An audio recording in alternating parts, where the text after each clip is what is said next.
వివాహమైన హనుమంతుని ఆజన్మ బ్రహ్మచారి అని అంటారు ఎందుకు? వివాహం జరిగిన దాంపత్య జీవితం ఎందుకోసం సాగలేదు? ఈ రెండు వైరుధ్యాల నడుమ నిగూఢమైన సత్యమేంటో ఆంజనేయుని జీవన రహస్యాలను తెలియజేసే అనగనగాలోని నేటి కథనమే వివాహమైన ఆంజనేయుడు ఆజన్మ బ్రహ్మచారి.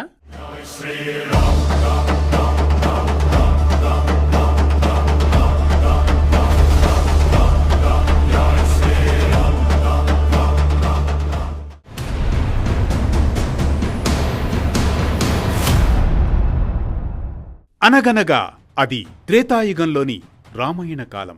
అపార శక్తి, అంతులేని జ్ఞానం, అపూర్వ భక్తి కలిగిన మహావీరుడు శ్రీ ఆంజనేయ స్వామి.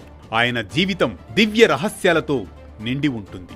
అందులో అత్యంత ఆసక్తికరమైనది వైవాహికుడైనా ఎలా బ్రహ్మచారి అనే ప్రశ్న.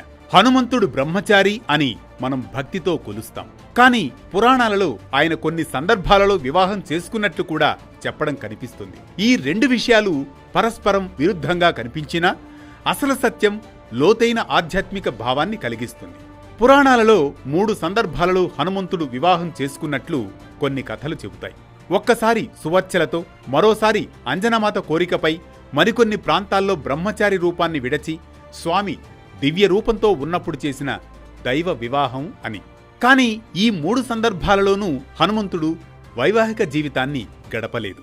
వారితో దాంపత్య ధర్మాన్ని అనుసరించలేదు. అందుకే ఆయనను ఆజన్మ బ్రహ్మచారి అంటారు.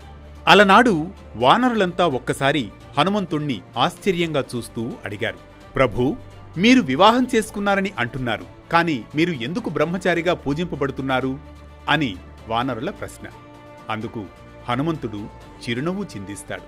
సహోదరులారా, బ్రహ్మచర్యమంటే కేవలం అవివాహితుడిగా ఉండడమని కాదు. మనసు, ఇంద్రియాలు, మాట, చర్య ఇవన్నీ ఒకే ధ్యేయానికి సమర్పించడమే బ్రహ్మచర్యం. అయితే ప్రభు, మీ ధ్యేయమేంటి అన్నప్పుడు హనుమంతుని శ్వాసలోనే భక్తి ఉప్పొంగింది. నా ప్రాణం, నా శ్వాస, నా శక్తి అన్నీ శ్రీరాముడి దాస్యమే. రాముడే నా దేవుడు, ఆయనే నా ఉనికి. సువర్చల వంటి భార్యలతో కూడా హనుమంతుడు దాంపత్యంలో ఉండలేదు.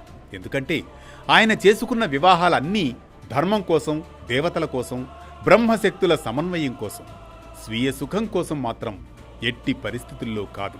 అందుకే ఆయన ఆజన్మ బ్రహ్మచర్యాన్ని భంగం చెయ్యలేదు. ఒకసారి ఒక ఋషి హనుమంతుణ్ణి ప్రశ్నిస్తాడు, వివాహితుడైన బ్రహ్మచారి ఎలా అవుతారు అని. అప్పుడు హనుమంతుడు ఈ విధంగా సమాధానమిస్తాడు, వైవాహిక బంధం శరీరానికి, బ్రహ్మచర్య వ్రతం ఆత్మకు. నా ఆత్మ ఒక్కరికే సొంతం, అది ఎవరో కాదు, నా ప్రభువు శ్రీరామచంద్రుడు. ఈ సమాధానంతో ఆ ఋషి తలవంచి నమస్కరిస్తాడు. అందుకే హనుమంతుడు శక్తి స్వరూపి, బ్రహ్మచర్య దీప్తి, రామదాస్య నిధి. అందుకే పురాణాల్లో ఈ విధంగా వెలుగొందుతున్నాడు. వివాహాలు చేసుకున్న వైవాహిక జీవితాన్ని గడపలేదు. సతులను గౌరవించాడు కాని ధార్మిక నియమాల, రామభక్తి మార్గాన వెనక్కు తిరిగిపోలేదు. అందుకే ఆయనకు ఉన్న బిరుదు ఆజన్మ బ్రహ్మచారి. అది ఎన్నటికీ మారనిది.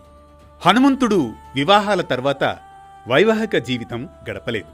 ఏకాంతంలో గడిపిన గృహస్థ జీవనం, భోగాలు, కామ సంబంధాలు, వాటిలో ఏ ఒక్కదానిలో కూడా ఆయన పాలు పంచుకోలేదు.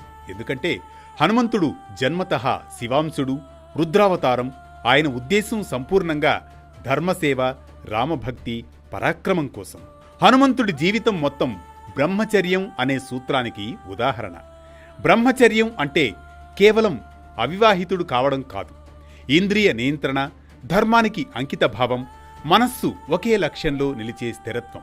హనుమంతుడు రామభక్తిని తప్ప మనస్సులో, హృదయంలో వేటిని అనుమతించలేదు. ఆయన శక్తి, స్థిరత్వం, ఓర్పు, పరిజ్ఞానం అన్నీ క్రమశిక్షణగా సాగాయి. శాస్త్రాలు చెబుతున్నట్లుగా హనుమంతుడు ఆజన్మ బ్రహ్మచారి అని పిలువబడ్డానికి ప్రధాన కారణం ఇదే. వివాహం జరిగినా భోగం జరగలేదు, సంబంధం ఉన్నా ఇంద్రియాల ఆధీనత లేదు. శరీరం భౌతికంగా ప్రపంచంలో ఉన్న మనస్సు పూర్తిగా రాముని సేవలోనే ఉండేది. అందుకే ఆయన్ని ఆజన్మ బ్రహ్మచారి, సంకల్ప సిద్ధుడైన వాయుపుత్రుడు, దేవ విగ్రహం అయిన రామదాసుడు అని పిలుస్తారు. ఈ రహస్యం మనకు తెలియజేసేది ఒక్కటే, ఎవరి జీవితంలో ఏ కర్మలు జరిగినా, మనస్సు ఎవరి కోసం, ఏ ధర్మం కోసం అంకితమైందో అదే వ్యక్తి యొక్క నిజమైన స్వరూపాన్ని నిర్ధారిస్తుంది. హనుమంతుడి జీవితం బ్రహ్మచర్యం, భక్తి, నియమం ఎలాంటి శక్తినిచ్చేదో ప్రపంచానికి చూపించిన మహాదృష్టాంతం. ఇది వివాహమైన ఆంజనేయుడు ఆజన్మ బ్రహ్మచార. ఈ కథనం మనకిచ్చే సామాజిక సందేశం ఒక్కటే: బ్రహ్మచర్యం అంటే కేవలం దేహ నియమం కాదని, మనస్సు, మాట, చర్య ఒక ఉన్నత లక్ష్యం కోసమేనని. ఇప్పటి వేగవంతమైన ప్రపంచంలో మనం ఏ రంగంలో ఉన్నా హనుమంతుడిలా ఏకాగ్రత, నియమం, నమ్మకం ఉంటే సాధించలేనిది ఏదీ లేదని, మన శక్తి వృధా కాకుండా లక్ష్యానికే వినియోగించాలని. ఇవే నేటి సమాజానికి హనుమంతుని సందేశమని. ప్రతినిత్యం ఓ పురాణ కథనం, సూటిగా, స్ఫూర్తిమంతంగా, సామాజిక సందేశంగా, ధర్మం చెప్పే కథల సవ్వడి, జ్ఞానం చెలరేగే కథన ఒరవడి. అనగనగా అంటూ మళ్లీ రేపు పలకరిస్తుంది ఆరుబయట వెన్నెల్లో జోకొట్టే కథల్లా వేటు న్యూస్.